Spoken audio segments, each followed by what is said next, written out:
everybody is here to answer your questions, and your support is very, very important to take. Thank you so much for coming here. In first day for sure, and we're getting excellent comments, excellent reviews, and entire cast and crew event. Allow me to introduce all of them.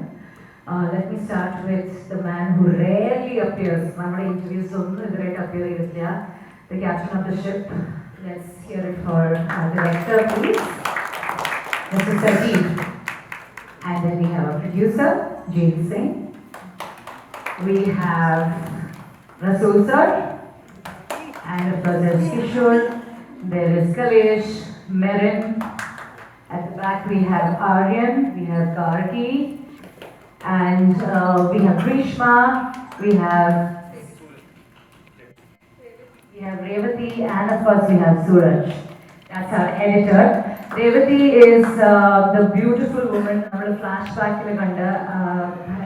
the gorgeous woman. She is Revati and our editor.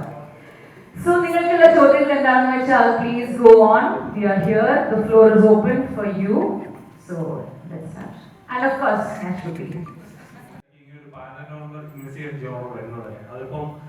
ഏറ്റവും theatre experience ചെയ്യാനുള്ള sound എല്ലാം ഒപ്പത്തിനൊപ്പം എത്ര നാളത്തെ effort ആയിരുന്നു ഇങ്ങനെ ഒരു genre ചെയ്ത് ഇങ്ങനെ ഒരു എഫേർട്ട് ഇട്ട് ഇങ്ങനെ സിനിമ ചെയ്യാമെന്നൊരു തോന്നുന്നുണ്ടായത് ഡയറക്ടറായിട്ടാണ് ഇത് ആക്ച്വലി 2011-10 കൺസീവ് ചെയ്ത സബ്ജക്റ്റ് ആയിരുന്നു. അതിങ്ങനെ ഞാൻ റസൂലോടെ ഡിസ്കസ് ചെയ്യായിരുന്നു. പുള്ളി he was ready to produce at one point in time.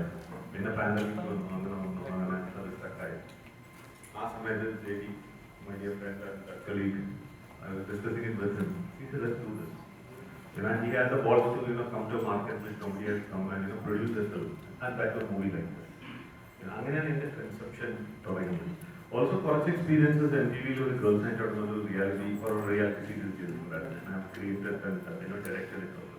അപ്പോൾ അതിന്റെ സമയത്ത് കുറേ real life incidents behind the scenes, paranormal experience അതെല്ലാം നോട്ട് ഡൗൺ ചെയ്ത് വെക്കുകയായിരുന്നു. അപ്പോൾ അതെല്ലാം ഇതിനകത്തോട്ട് സാർ ഒരു ഡൗട്ട് തോന്നുകയാണ്, എന്തുകൊണ്ടാണ് ഈ കൾച്ചർ ചൂസ് ചെയ്യാൻ കാരണം? തെയ്യം പോലത്തെ ഒരു ഹൊറർ മോഡിലേക്ക് ഇങ്ങനത്തെ ഒരു കൾച്ചർ ചൂസ് ചെയ്യാൻ കാരണം എന്താണ്?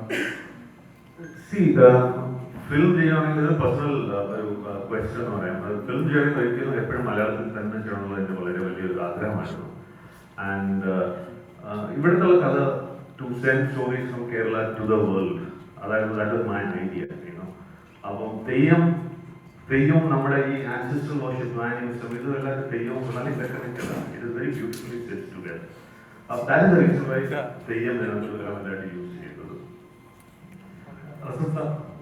നമസ്കാരം സാർ, ഇങ്ങനെ ഒരു പ്രോജക്റ്റ് കേട്ടപ്പോൾ സൗണ്ടിന്റെ പ്രാധാന്യം എത്രത്തോളം ഒന്ന് സാറിന് ഊഹിക്കാൻ കഴിയും. അപ്പം എത്രത്തോളം, അതായത് മലയാളത്തിൽ ഇങ്ങനെ ഒരു പ്രോജക്റ്റ് എന്റെ സിഗ്നേച്ചർ ആയിരിക്കണം എന്നുള്ള തന്നെയായിരുന്നു ഈ ഒരു പ്രോജക്റ്റ് ഭയങ്കര മനസ്സിലുണ്ടായിരുന്നത്?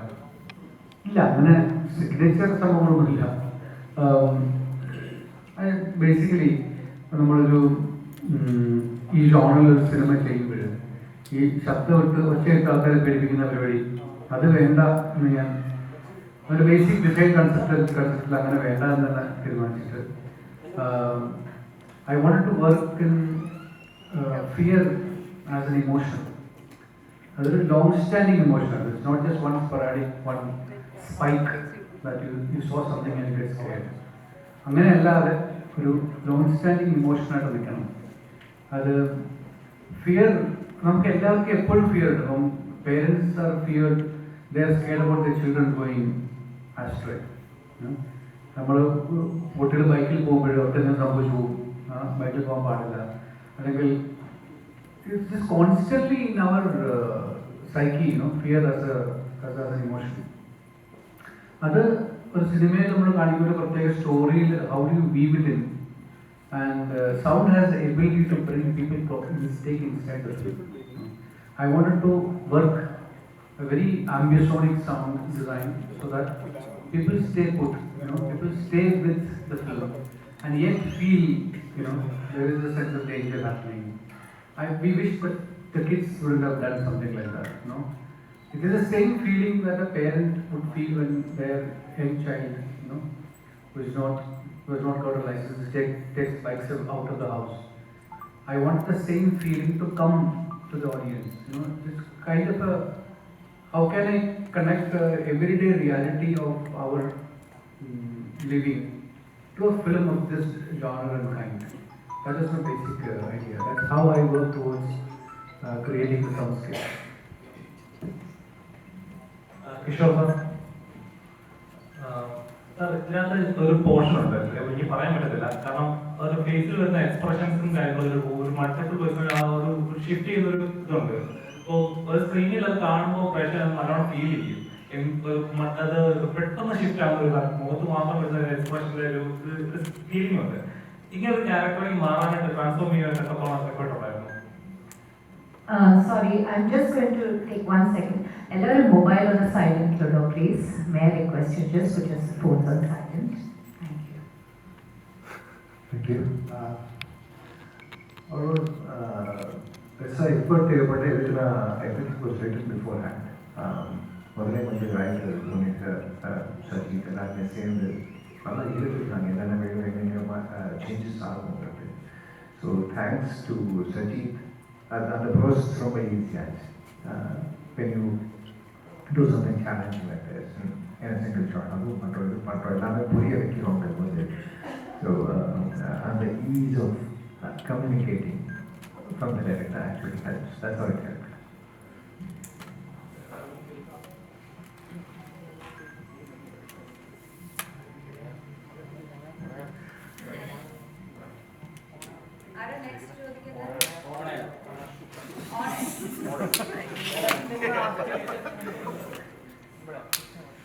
കാസ്റ്റിലേക്ക് എങ്ങനെ എത്തിപ്പെട്ടു? ഇപ്പോൾ കിഷോർ സാറായാലും സാറായാലും അവരിലേക്ക് എങ്ങനെ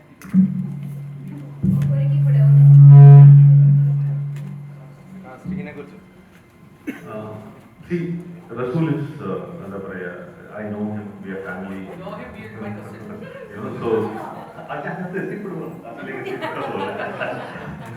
you know, and we are like family, so like I said, we are nepo cousins. So what are the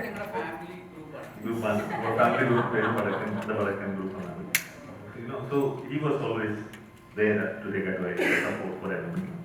But in terms of cast, ഇപ്പോൾ ആരെയും മനസ്സിൽ ഉദ്ദേശിച്ചിട്ടല്ലായിരുന്നു ഞാൻ വിളിച്ചിട്ട് എഴുതി തുടങ്ങിയത്. ഞങ്ങൾ ഈ കഥാപാത്രം ഉണ്ടായിരുന്ന മനസ്സിൽ ഞങ്ങൾ അതിനുശേഷം അതിനൊന്ന് ഫ്ലഷും ബോട്ടും എല്ലാം വന്നതോടുകൂടി who do we, you know, talk to, all we do, we talk to. അങ്ങനെ ഇതിൻ്റെ നമ്മുടെ executive producer one day sitting with us suggested Kishore sir's name, and you know, I immediately called him, said we're meeting with him, told him the story, and he said, I thought you will make me, you know, do 3-4 rounds of narration. We'll have to know when we start shooting. And it's very task like it. Then everything else was easy. All of them, you know, one by one, everything fell in place from there. ഇത് complete ഒരു പരീക്ഷണ ചിത്രമാണ്. അപ്പോൾ ഇതിന്റെ thread എവിടുന്നായിരുന്നു? ഇതിന്റെ ആദ്യത്തെ thread ഇങ്ങനെ ചെയ്യാനൊരു ഐഡിയ വന്നിട്ടുള്ളത്? കംപ്ലീറ്റ് ഒരു എക്സ്പെരിമെന്റൽ മൂവിയാണ്. അപ്പോൾ ഇതിന്റെ ഫസ്റ്റ് ത്രെഡ് എവിടുന്നായിരുന്നു ഇതിങ്ങനെ ചെയ്യാനൊരു ഐഡിയ? ഫസ്റ്റ് തോട്ട് ഇപ്പോൾ നമ്മളിപ്പോൾ റിയാലിറ്റി ഷോ നോക്കുവാണെങ്കിൽ ഇപ്പം നമ്മുടെ ലോകത്ത് നടക്കുന്ന എല്ലാം ഒരു reality somebody all the world stage all the people are played by somebody else അങ്ങനെ ഒരു സംഭവമാണ് നടക്കുന്നത്. ഇപ്പോൾ ബിഗ് ബോസ് നോക്കിയാലും ബിഗ് ബോസിന്റെ പീപ്പിൾ ആൾക്കാർക്ക് addiction look at all those things everything is controlled by somebody. You can see elements of authoritarianism in these things. അപ്പോൾ ആ ഒരു തരത്തിൽ നിന്നാണ് ആ റിയാലിറ്റി ഷോയുടെ കൺസെപ്ഷൻ തുടങ്ങിയത്. അപ്പോൾ അതിനകത്ത് ഇപ്പോൾ പാരനോർമൽ സ്റ്റോറീസ് ചെയ്യാനും ഗോസ്റ്റ്ലി മിഷൻസ് ചെയ്യാനും one of the best mediums is hidden camera treatment അല്ലെങ്കിൽ സെക്യൂരിറ്റി ക്യാമറയിൽ കാണുന്ന വിഷ്വൽസ് നമ്മൾ യൂട്യൂബിൽ പോയി നോക്കി കാണാൻ കഴിയും. എന്താ പറയുക, ഗോസ്റ്റ് ഫോട്ടോ ക്യാമറ എന്നൊക്കെ പറഞ്ഞിട്ട് സെക്യൂരിറ്റി ക്യാമറയിലുള്ള ഗോസ്റ്റ്ലി ഇമേജസ്. അപ്പോൾ അത് ആൾക്കാരുടെ മനസ്സിൽ കിടപ്പുണ്ട്. അപ്പോൾ അങ്ങനെയാണ് ആ ഒരു നെഗറ്റീവിലെത്തി. പ്ലസ് ഞാൻ നേരത്തെ പറഞ്ഞതുപോലെ ഞാൻ MTV ഗേൾസിനായിട്ട് ഒരു ഹൊറർ റിയാലിറ്റി സീരീസ് ചെയ്യുന്ന സമയത്ത് ഇതേ ട്രീറ്റ്മെന്റാണ് അതിനകത്ത് യൂസ് ചെയ്തത്. So I had successfully attempted it and it was successful then. So it was very easy for me to adapt it to this format. Then everything just took off from there.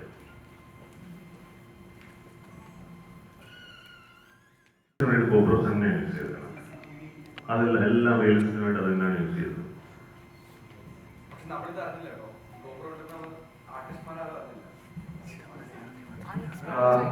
ഇല്ല, ഇത് ഭയങ്കര ഒരു important സാധനമാണ് ഞാൻ പറയാൻ പോകുന്നത്.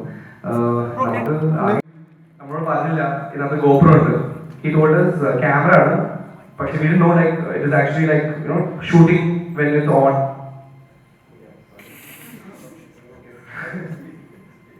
Yeah, so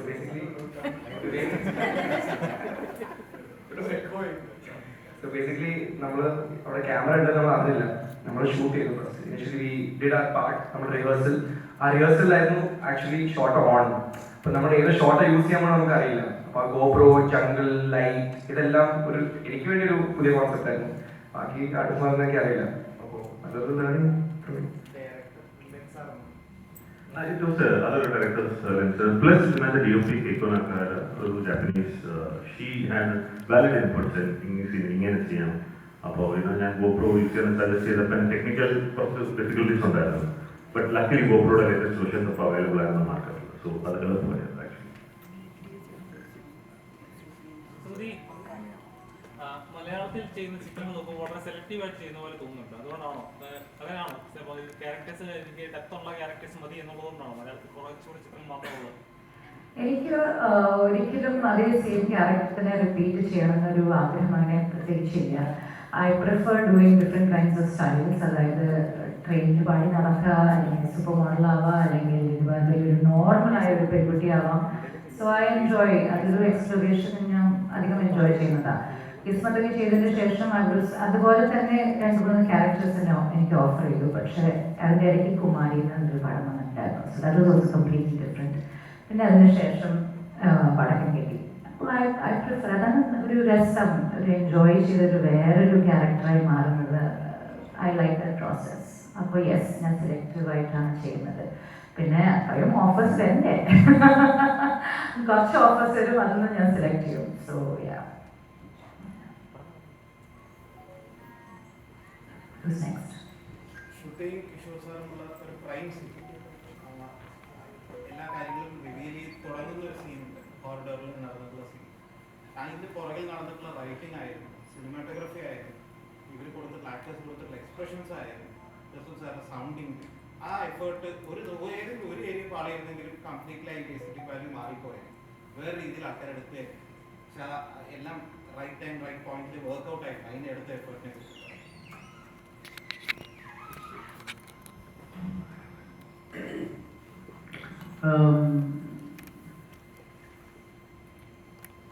അത് ഈ സൂപ്പർ നാച്ചുറൽ പ്രോസസ് ചെയ്യുമ്പോഴും എങ്ങനെ സൗണ്ട് ചേഞ്ച് ചെയ്യും, അതെങ്ങനെ നമുക്കത് ഒരു നാച്ചുറൽ ഇതാക്കാം. അത് ഞാൻ കുറച്ച് AI ഉപയോഗിച്ചിട്ടുണ്ട്. കുറേ AI പ്ലഗിൻസ് ഞാൻ ഉപയോഗിച്ചിട്ടാണ് ആ ഒരു വോക്കൽ ക്രിയേറ്റ് ചെയ്തത്. You feel a man inside a woman. So that it sort of justifies the story. I wanted that ഒറ്റയടിക്ക് കേൾക്കുകയാണെങ്കിൽ അത് മൾട്ടിപ്പിൾ ലെയേഴ്സ് അതിനകത്തുള്ളതും. There are various layers of sounds that I have put together, including animals. Plus, just the vocal processing is done through an AI-based platform. So it creates, sometimes you feel like a snake, sometimes you feel very monstrous, sometimes you feel very seductive, you know. So as per the expression keeps changing, I have to draw lines to create, you know, a scene essence പോകാതെ എന്നാൽ നമുക്ക് sound ഭയങ്കര ഓവർപവറിങ് ആകാതെ ആ essence പോകാതെ നിലനിർത്തുക. ഓരോ മൊമെൻറ്റിലും അവിടെ ഓരോരോ എലിമെൻറ്റ്സ് ആയിട്ട് കാണിക്കുക. നമുക്ക് പ്രത്യേകിച്ച് ഇങ്ങനെ ഉള്ള situation ആദവും Adam and Eve, our concept, suddenly the snake comes in. You know, in certain sections, I made her feel like a palm in the sea current. You make the voice sounds like that. So it's been, it's very carefully crafted like that. You know, that's probably that scene comes across very, you know, it's in the right tone. Actually, എല്ലാവരും ഒരുമിച്ച് on set, this was sort of caused it, all this after the shooting. ഈ shooting സമയത്ത് Sajid sir, കേക്കോ മാം, കിഷോർ, ഉണ്ണിച്ചേട്ടൻ, ഞങ്ങൾ ഒരുമിച്ച് ഇരുന്നിട്ട് Sajid sir എന്നോട് പറഞ്ഞു because I was carrying that starting with അങ്ങനെ മേഘ പ്രോസസ്സായിട്ട് വന്നിരിക്കുന്ന ഒരു സമയമാണ്. അപ്പോൾ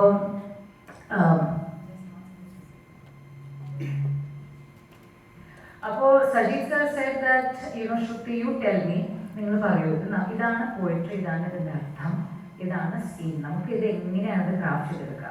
so he had some suggestions. Keiko ma'am പറഞ്ഞു ഓക്കെ ശ്രുതി എങ്ങനെയാണ് ഇപ്പോൾ ഇത് വാക്ക് ചെയ്യാൻ പോകുന്നത്, അതുപോലെ ലൈറ്റ്, ഇതാണ് കോറിഡോർ, ഇതാണ് നിങ്ങളുടെ ഒരു ഏരിയ, ഇതിൽ വെച്ചിട്ട് എങ്ങനെയാണ് ഒരു കെയർഫുള്ളി കൊറിയോഗ്രാഫ് ചെയ്തത്. നിങ്ങൾ കറക്റ്റാണ് പറഞ്ഞത്, എല്ലാതും ഓൺ പോയിന്റ് ആണ്. എന്ന് വെച്ചാൽ ആ ലൈറ്റിംഗ് ഓൾസോ മേഘയുടെ മനസ്സിൽ നടക്കുന്ന ചില ഫീലിങ്സ്, ചില മാറ്റങ്ങൾ, അതിനനുസരിച്ചിട്ട് അതുപോലെ ലൈറ്റ് ചെയ്തു. If you see he is reacting also to മേഘയെ കാണാൻ പറ്റും, പക്ഷെ മേഘയുടെ ഈ മനസ്സിൽ മാറിയ വേറൊരു വേഷം കാണാൻ പറ്റും. സോ നമ്മളെല്ലാവരും ഒരുമിച്ച് ഇരുന്ന് ഡിസ്കസ് ചെയ്തിട്ട് വളരെ കെയർഫുൾ ആയിട്ട് വീവ് ചെയ്തിട്ട് തന്നെയാണ് ഈ സ്ട്രക്ചർ ക്രിയേറ്റ് ചെയ്തത്. അല്ലെങ്കിൽ it would have gone to a different tangent and we were very careful. അതായത് അത്രയും ഡെലിക്കേറ്റ് ആയ ഒരു പോയിന്റാണ് പടത്തിൽ. So it was very important that ആ എസ്തെറ്റിക് വാല്യൂ മെയിൻറ്റെയിൻ ചെയ്യാൻ and we thoroughly rehearsed it, നല്ലപോലെ പ്രാക്ടീസ് ചെയ്തിട്ടാണ് എടുത്തത് shot. And you can see the final product of sir post leather work. It was wonderful അല്ലേ? Yes. Flash back സ്റ്റോറിക്ക് എന്തെങ്കിലും കണ്ടെത്തി അങ്ങനെ എന്തെങ്കിലും പറയാൻ പറ്റും? ഇല്ല, അത് ഞാൻ ആക്ച്വലി ഒരു short story എഴുതിയിട്ടുണ്ടായിരുന്നു.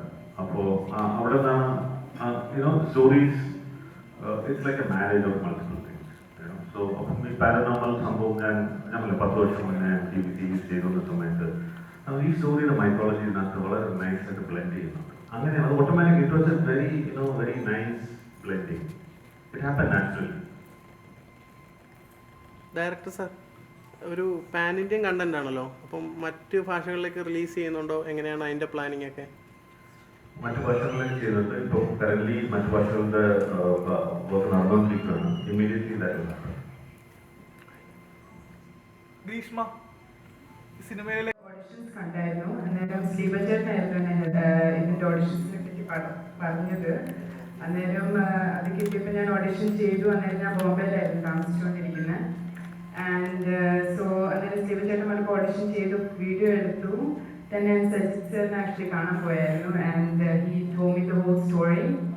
And the next morning I woke up. ഞാൻ രാവിലെ എണീറ്റപ്പോൾ തന്നെ ഞാൻ സെലക്റ്റഡ് ആയി actually.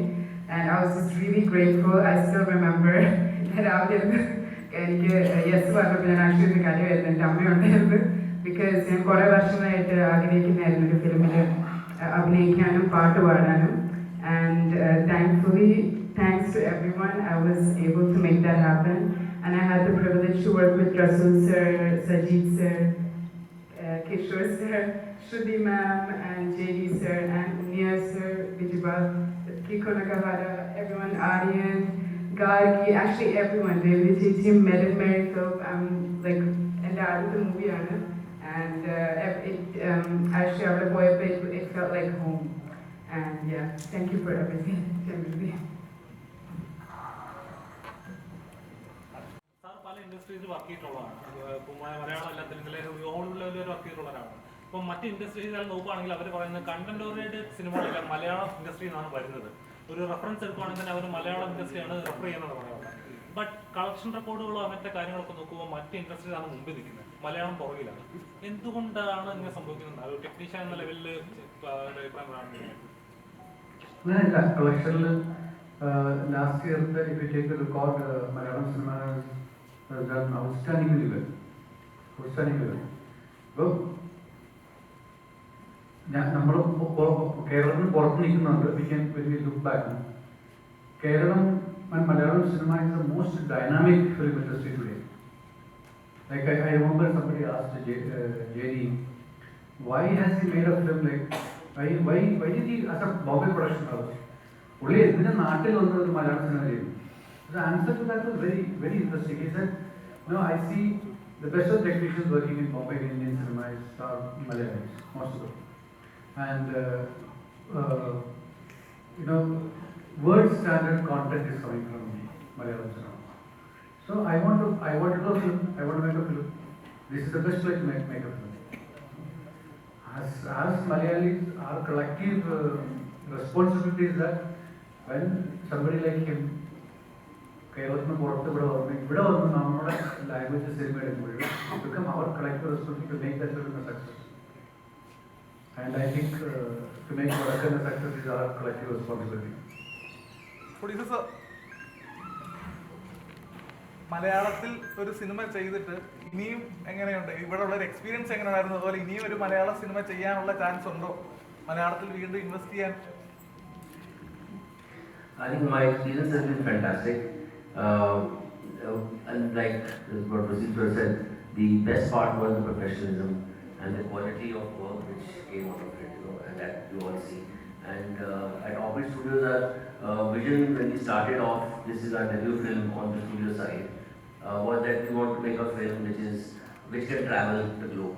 And this film has traveled the globe, has won awards across all big continents. That we were able to achieve there. My next projects, I think this was also a sizable project in terms of the budget which was allocated on the film. We are looking forward to crossing 100 crore barriers, if I have to say that. We are ready to make more films here. We want to make bigger films here. I think, like what Rasul said, I think audiences will love Vadakan. Vadakan 2 will come, and that will be a bigger, grander one. And there will be more to come. That's what we are thinking at the studio end.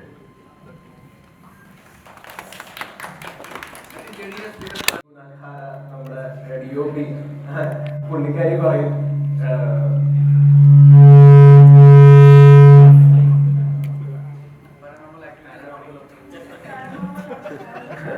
നമ്മൾ താഴെ വീട്ടിൽ ഈ torch light നമുക്ക് നമ്മുടെ മുഖത്തേക്ക് തിരിച്ചു വെക്കണം, എന്നാലേ ക്യാമറയിൽ നമ്മൾ താഴെ വീഴുന്നത് പതിയത്തുള്ളൂ, അങ്ങനെയൊക്കെ പറഞ്ഞിട്ടുണ്ടായിരുന്നു. അപ്പൊ അതുകൊണ്ട് നമുക്ക് ആക്ച്വലി ആസ് എൻ ആക്ടർ നമ്മൾ ക്യാമറമാനായിട്ടും കൂടി മാറുന്ന ഒരു സിറ്റുവേഷൻ ആണ് ഈ രാത്രി ഷൂട്ട് ചെയ്യുന്ന കാര്യം ചോദിച്ചപ്പോൾ അതാണ് ഓർമ്മ വരുന്നത്. കാരണം എവിടെയാണ് ക്യാമറ വെച്ചിരിക്കുന്നതെന്ന് പോലും നമുക്കറിയില്ല.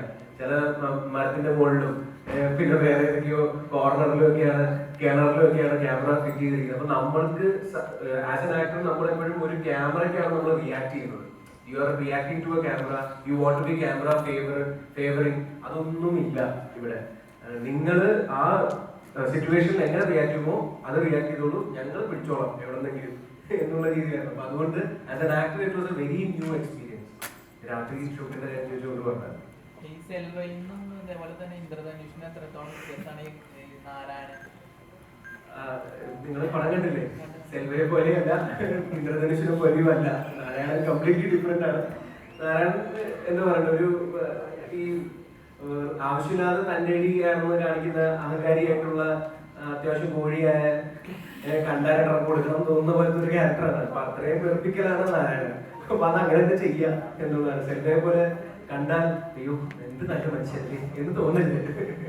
അപ്പൊ അത് ഒരു നടനെന്ന നിലയിൽ നമുക്ക് അങ്ങനത്തെ ക്യാരക്ടർ കിട്ടുമ്പോഴേ നമുക്കത് ആ ഒരു അത് പ്രൂവ് ചെയ്യാൻ പറ്റുള്ളൂ. നമുക്ക് അങ്ങനെ ഓപ്പർച്യൂണിറ്റി കിട്ടണം. അതിന് സജീവിക്കാണ് താങ്ക്സ് പറയുന്നത്. അങ്ങനത്തെ ഓപ്പർച്യൂണിറ്റി കിട്ടി. അല്ലാതെ നമ്മൾ ടൈപ്പ് കാസ്റ്റ് ആയിപ്പോയി എല്ലാ ക്യാരക്ടറും സെൽവയെ പോലെ എല്ലാ ക്യാരക്ടറും നന്മപരമായിട്ട് ചെയ്തൊരു കാര്യമില്ല. അപ്പൊ അതുകൊണ്ട് thanks. Guys, unfortunately, Rasul sir and Kishore sir airportലേക്ക് പോവാൻ ലേറ്റ് ആവാണ്.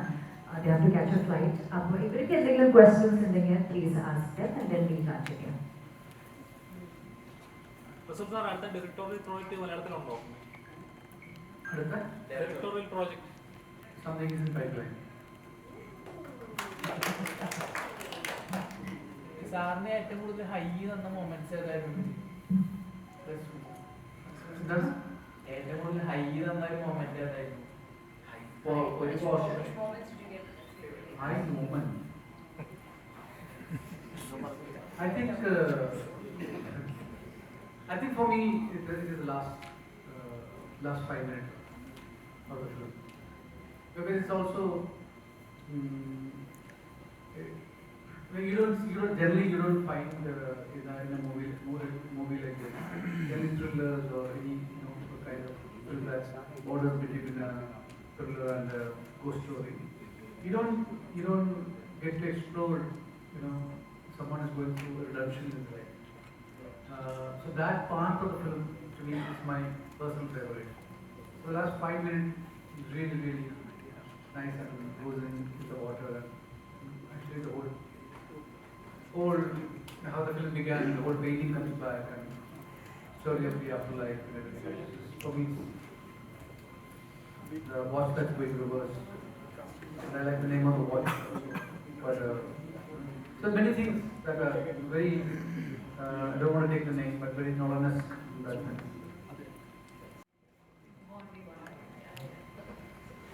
ഞങ്ങളിപ്പോൾ സ്റ്റാർട്ടിങ് വർക്ക്ഷോപ്പ് ഉണ്ടായിരുന്നു. അതിന് 1 വീക്കോളം ഉണ്ടായിരുന്നു. ഓക്കെ 10 ഡേയ്സോളം വർക്ക്ഷോപ്പ് ഉണ്ടായിരുന്നു. അതേ സമയത്ത് ഞങ്ങൾ വെച്ചാണ് പല രവീന്ദ്രനാഥ് പ്രാക്ടീസ് ചെയ്യുന്ന ആക്ടേഴ്സ് അപ്പോൾ ദേവേട്ടനാണ് വർക്ക്ഷോപ്പ് എടുത്തത്. സോ അപ്പോൾ ഈ ഒരു ടൈമിൽ തന്നെ ആൻഡ് ഞങ്ങളെപ്പോഴും മറ്റേ ഒരു വണ്ടിയിൽ എല്ലായിടത്തും കൊണ്ടുപോകുള്ളൂ, ഒരു വണ്ടിയിൽ തിരിച്ചു കൊണ്ടുവരുള്ളൂ അല്ലേ. സ്പെഷ്യൽ ഇൻസ്ട്രക്ഷൻ ഉണ്ടായിരുന്നു. ഞങ്ങൾ സെപ്പറേറ്റ് വണ്ടികളൊന്നും കയറ്റരുത്, 6 പേര് എപ്പോഴും ഒന്നിച്ചിട്ടുണ്ടാവും. ആൻഡ് അപ്പോൾ ഈ വർക്ക്ഷോപ്പിൻ്റെ ഇടയിൽ തന്നെ പല പല സീക്വൻസുകൾ ചെയ്യുമ്പോഴും വി ഗെറ്റ് ഇൻടു ലൈക്ക് പല പല ഗ്രൂപ്പായിട്ട് വർക്ക് ചെയ്യാൻ തുടങ്ങി. ആൻഡ് ഈവൻ വർക്ക്ഷോപ്പിൻ്റെ ഇടയിൽ ലാസ്റ്റ് ഐ തിങ്ക് ഒരു ട്രഷർ ഹണ്ട് എക്സസൈസ് ഉണ്ടായിരുന്നു. ഞങ്ങളതുപോലെ 3 പേര് ഒരു ട്രഷർ ഹണ്ട് ആയിട്ടൊക്കെ ചെയ്തു. എൻ്റെ ടീച്ചർ എനിക്ക് കൂടുതൽ ആരൊക്കെ ഉണ്ടെന്ന് പറഞ്ഞാൽ എൻ്റെ ടീച്ചർ. അപ്പോൾ ഈ ഒരു ഇതുകൊണ്ട് തന്നെ പെട്ടെന്ന് ബോണ്ടായി. പിന്നെ എല്ലാവരും മനുഷ്യർ ഒറ്റ എയിമോടെയാണ് ഈ പടത്തിൽ നിൽക്കുന്നത്. നല്ലൊരു വർക്ക് പുറത്തേക്ക് കൊടുക്കുക, നല്ലൊരു ഔട്ട് കൊടുക്കുക എന്നുള്ള ഒരു എയിമാണ് ഈ 6 പേർക്കും എല്ലാവർക്കും ഉള്ളത്. പക്ഷെ ഞങ്ങൾ ഒന്നിച്ച് കുറച്ച് 6 പേർക്കും ഒരു എയിമാണുള്ളത്. ആൻഡ് ഈ വർക്ക്ഷോപ്പ് ഉള്ളത് കൊണ്ട് തന്നെ ഇപ്പോൾ നമുക്ക് ഓക്കെ ഒരു ആക്ടർക്ക് ചിലപ്പോൾ ഈ ഏരിയയിൽ ബുദ്ധിമുട്ട് വരാൻ സാധ്യതയുണ്ട്. സോ നമുക്ക് എങ്ങനെ അയാളെ സപ്പോർട്ട് ചെയ്ത് അപ്ലിഫ്റ്റ് ചെയ്യാൻ പറ്റും. അപ്പോൾ അങ്ങനത്തെ ഒരു കാര്യം നമുക്ക് പരസ്പരം വളരെ നന്നായിട്ട് മനസ്സിലാക്കാൻ പറ്റും. അപ്പോൾ അതുകൊണ്ട് തന്നെ ഭയങ്കര എളുപ്പമായിരുന്നു നമുക്ക് പോകാൻ. ശ്രുതി, ഈ ടൈപ്പ് മൂവി ചെയ്യുന്ന സമയത്ത് പല ആൾക്കാരും ടൈപ്പ് ചെയ്യുന്ന സമയത്ത് പറയുന്നത്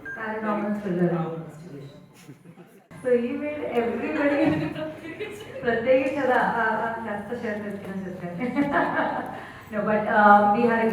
അങ്ങനത്തെ ഒരു എക്സ്പീരിയൻസ് ഒന്നും ഉണ്ടായില്ല. രാത്രി ഷൂട്ട് ചെയ്യുന്ന സമയത്ത് it was about October November സമയം. കുട്ടിക്കാലത്ത് ഫോഗ് ഉണ്ടായി. പിന്നെ ഒരു അങ്ങനെ ചെറിയൊരു മഴയുടെ മുകളിലൊരു ടണ്ണേർ നിൽക്കുന്ന വീട്. അപ്പോൾ എല്ലാവരും ടേക്ക് ചെയ്യുന്ന സമയത്ത് സൈലൻസ് ആകുമ്പോൾ നമുക്ക് തോന്നിക്കും പുറത്തുനിന്ന് ആരോ എന്തോ ശബ്ദം വരുന്നുണ്ട്. അങ്ങനത്തെ നമ്മുടെ mind playing games on us.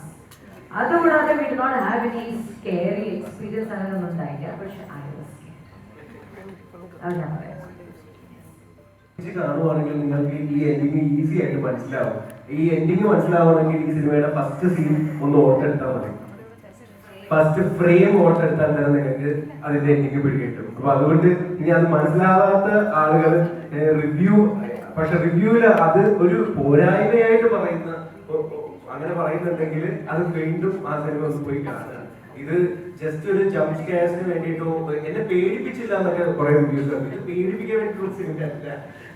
ഇത് കുറച്ചുകൂടി ശ്രദ്ധയോടെ കാണുന്ന ഒരു സിനിമയാണ്. ഇതൊരു എന്താ പറയണ്ടത്, ഒരു യൂഷ്വൽ കമേഴ്ഷ്യൽ പോർട്ട്ഫോളിയോ അല്ലെങ്കിൽ ഒരു എന്റർടൈനർ ആയിട്ടുള്ള ഒരു സിനിമയല്ല. കുറച്ച് ശ്രദ്ധിച്ച് കാണുന്ന സിനിമയാണ്. കുറെ ഈസ്റ്റർ എഗ്സ് ഉണ്ട്, കുറെ ഇന്നർ ലെയേഴ്സ് ഉണ്ട്, എൻഡിങ്ങിനും ഒരു അർത്ഥമുണ്ട്.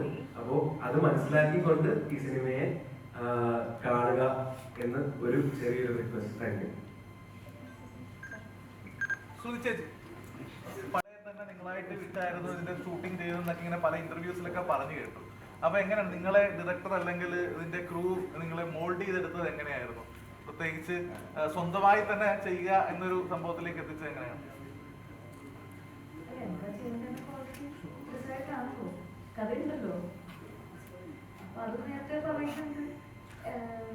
കട്ടുകൾ ഇടയ്ക്കിടയ്ക്ക് ഇല്ലാന്നേ ഉള്ളൂ. ആൻഡ് ഇപ്പോൾ ഞങ്ങളായി തന്നെയെന്ന് പറയാൻ പറ്റില്ല. ഈ വർക്ക്ഷോപ്പ് ഉണ്ടായിരുന്നു പറഞ്ഞല്ലോ, ആ സമയത്ത് നമ്മുടെ ക്യാരക്ടറിനെ മോൾഡ് ചെയ്തിട്ടുണ്ട്. അതിനുള്ള എന്ത് തരത്തിലാണ് വേണ്ടത് എന്നുള്ള കാര്യങ്ങൾ കൃത്യമായി പറഞ്ഞു തന്നിട്ടുണ്ട്.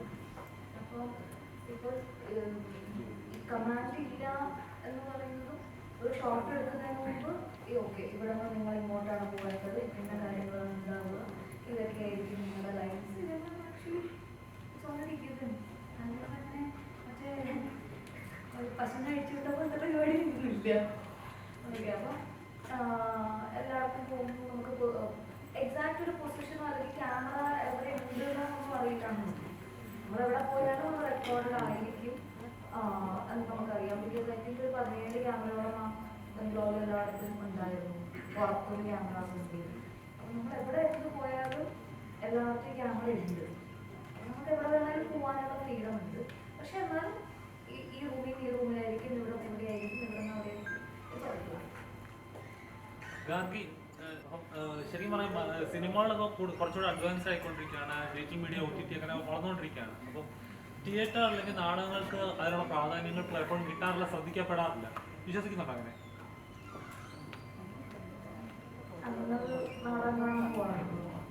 ലാസ്റ്റ് കണ്ടിട്ട് 1 മാസത്തിലേറെ ഞാനിവിടെ സ്റ്റുഡിയോയിൽ, നമ്മുടെ ഗ്രീൻ സ്റ്റുഡിയോയിലുള്ള നാടകം വെളിച്ചം എന്ന് പറഞ്ഞാൽ ഏകദേശം സ്കൂൾ ലൈഫിൽ 8 കണ്ടിട്ടുണ്ടോ? 8 കണ്ടിട്ടുണ്ടോ?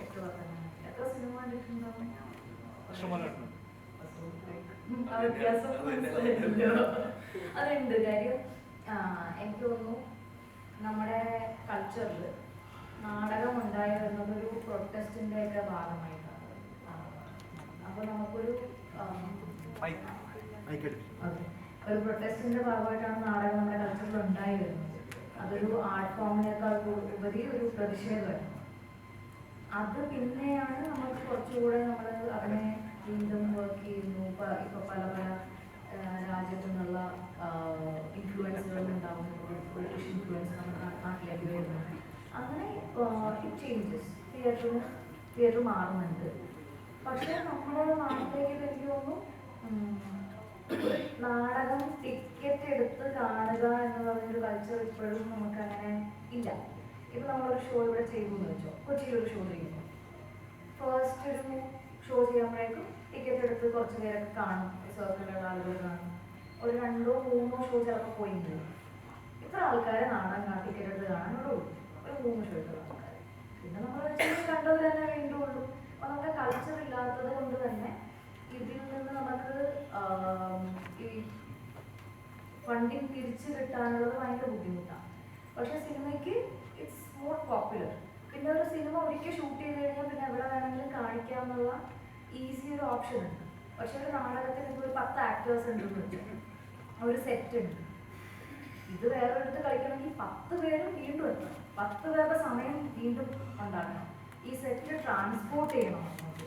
അപ്പോൾ ഓരോ തവണ നാടകം ചെയ്യുമ്പോഴും ഇതിൻ്റെ ചിലവ്, അതേ ചിലവ് വീണ്ടും വീണ്ടും ഉണ്ടാകും. അപ്പോൾ ഇതിന് നമുക്കൊരു പ്രോഫിറ്റ് ഉണ്ടാക്കണമെങ്കിൽ ഒരുപാട് കാലം ഇത് കളിക്കേണ്ടി വരും.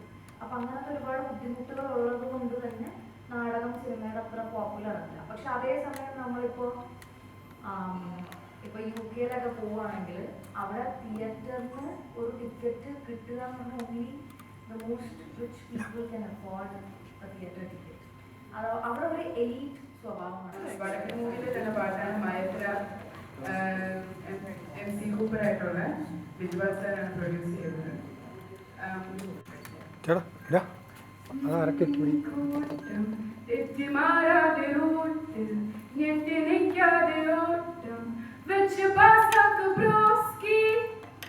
പെട്ടുപോയാൽ ചോരയും നീരുമൂറ്റും ഈ ഗോസ്റ്റുകൾ പോസ്റ്റുമോ എത്തിന് ബാക്കി വെക്കിട ബോഡി.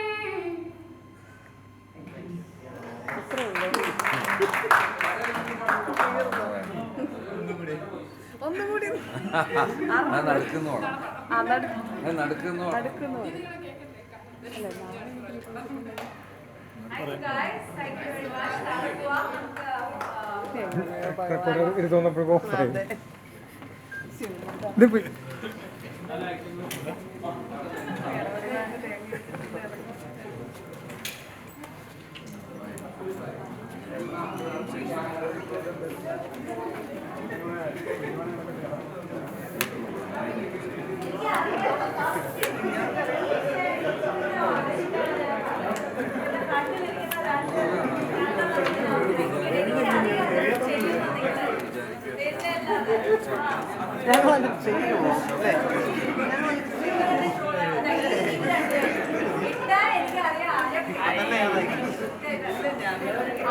എല്ലാവരും ഒന്ന് താഴോട്ട് പറഞ്ഞേ, താഴോട്ട് വന്നിട്ട് തിരിച്ചിങ്ങോട്ട് വരാം.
ബേസ് പ്ലേറ്റ് ആരെങ്കിലും മിസ്സായിട്ടുണ്ടെങ്കിൽ എൻ്റെ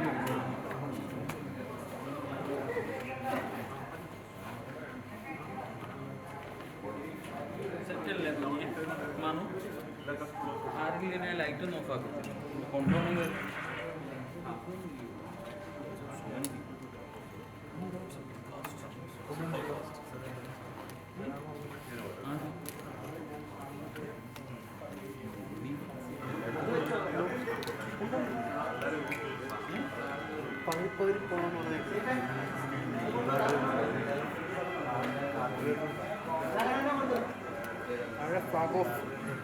അതിലെ ഇതുണ്ടല്ലേ വിമാന വെച്ച് വണ്ടി പോകില്ലേ അതിൻ്റെ ഫ്ലാഗ് ഓഫ്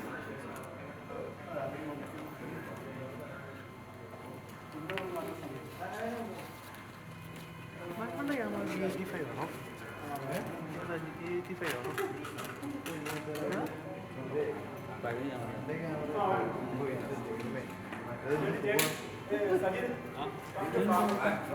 ഇതേതാ ക്യാമറ G85 ആണോ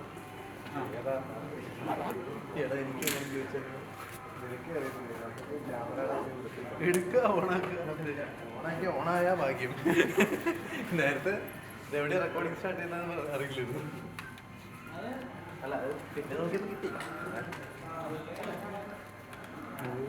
വളർച്ച മൊത്തം അതിലൂടെ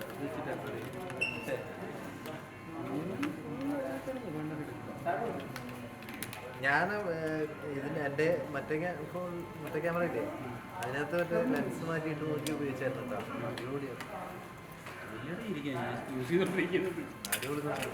നമുക്ക് ആ കറക്റ്റ് ബൊക്കെ എഫക്റ്റ് ഒക്കെ നല്ല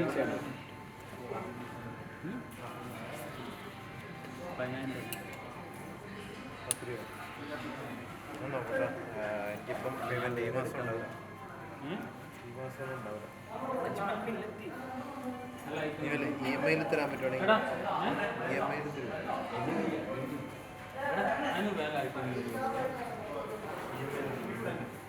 എനിക്ക് ലൈറ്റിംഗ് കേബിളിങ് ഒരുക്കും അവിടെ സ്വിച്ച് ഒന്നും ഇല്ലെന്ന് തോന്നുന്നു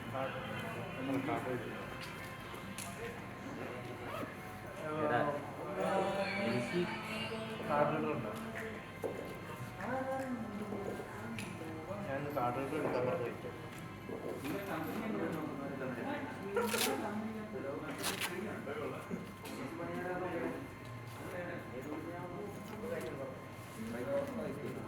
എന്തോ പാക്ക് ചെയ്ത് വെക്കാം ആ അതാണ് ഞാൻ ചെറുത് മേടിച്ചത് അല്ലെങ്കിൽ വലുത് എടുത്താൽ നല്ല സുഖമാണ് പക്ഷേ എന്നെ കൊണ്ടു നടക്കാൻ നമ്മൾക്ക് ഭയങ്കര ബുദ്ധിമുട്ടാണ് ഇപ്പം ഇങ്ങനെ അങ്ങോട്ടും ഇങ്ങോട്ടൊക്കെ പോയി ഉള്ള പരിപാടിയാണ് ആ ബാഗിനകത്തോട്ട് ഓടും ബൈക്കിലല്ലേ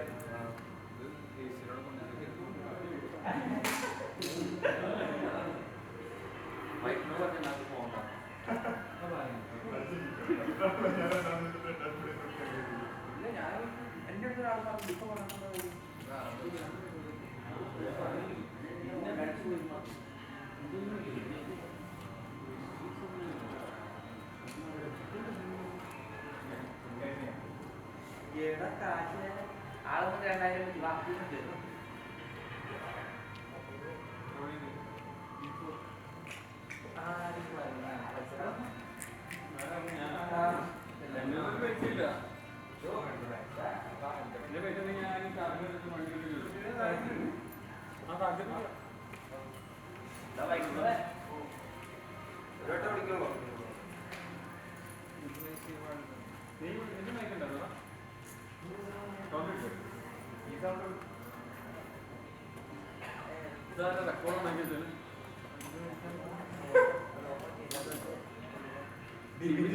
ഡിബിന് 9 മിനിറ്റ് കഴിഞ്ഞു